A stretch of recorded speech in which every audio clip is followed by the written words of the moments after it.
Let's face it, Windows 10 is on the clock, updates are drying up, and Microsoft is basically hurting everybody towards Windows 11. People are reacting one of two ways, either straight up refusing to update, or they're being forced to upgrade while kicking and screaming the whole way. And I don't blame them. Windows 11 is frustrating. It's not just different, it's the kind of different where simple things take longer, options are hidden.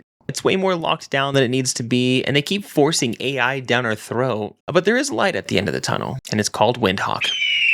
Windhawk is basically like a mod menu for Windows 11. It lets you bring back the stuff Microsoft removed, lets you fix annoying UI decisions, and honestly, it just lets you tweak Windows to actually feel like it's your PC again without having to do the sketchy stuff or spending hours hacking around in the registry. If that sounds interesting to you, let's get right into it.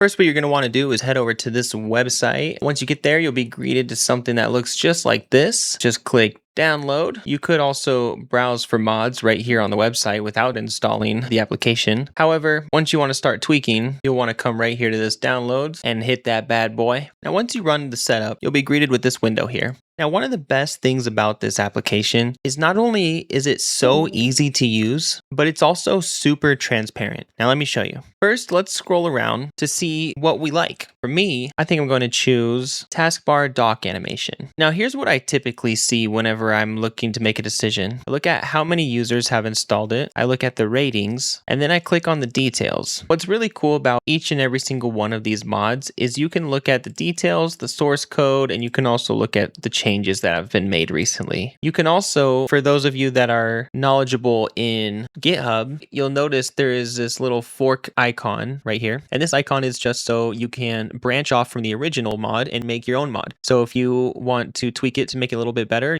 you can go ahead and do that. Also, you can see who the publisher is. And when you hover over it, you can actually go to their GitHub. So I have a preview right here at the bottom. So let's go ahead and install it. And let me show you how easy this is. So all I'm going to do right now is click install. You're going to get hit with this pop-up. Take this message with a grain of salt. It's going to show you if somebody is GitHub verified. They always say proceed with care. I believe that's more of like a liability issue, just in case if something happens, it's on you. But honestly, you don't really have to worry about this too much. Most of the mods in here have been vetted pretty good. So what I'm going to do is click accept the risk and install. Now that it's here, come down and it's all ready from the get-go. No rebooting, there's no restarting, there's no closing the application, reopening it. The tweak is already active. The really cool thing about this, if I go to settings here, I can tweak a couple things. Maybe I want to do this. Maybe I want to come over here and type 60. Maybe I want to do 200 milliseconds and I save those settings. Now it looks kind of like this, right? Well, the cool thing is I can disable this without actually removing it. And as you can see,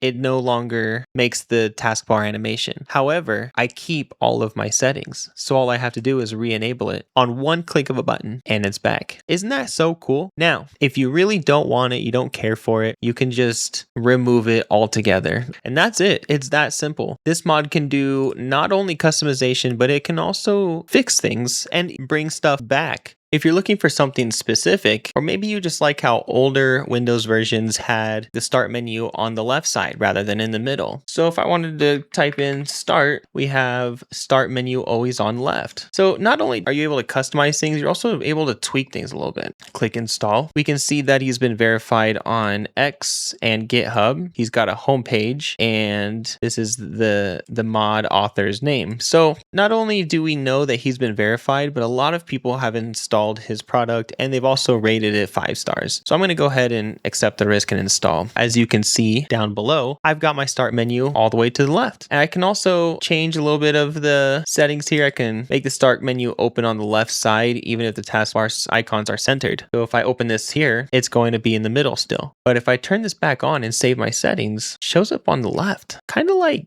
where it should be. Now I went ahead and already installed quite a few apps. As you can see, my Windows 11 doesn't quite look stock. One really cool thing about this is if you ever want to know what you've installed or what you don't have installed, you can always just click the home button and immediately it shows you all of the mods, customizations, tweaks that you have installed. And one of the coolest things about this is you can just toggle them off and then you can just turn them back on. It's that simple. This is why Windhawk is one of my favorite applications. It's simple, it's intuitive, and it just makes your PC feel like it's finally come back to life. Well, there you have it, everybody. My name's TechRelic. This was another tech segment. If you want to know how to debloat Windows 11 to make it even faster and more optimized, please check out my other videos. I'll have them linked down in the description below, and I will see you guys in the next video.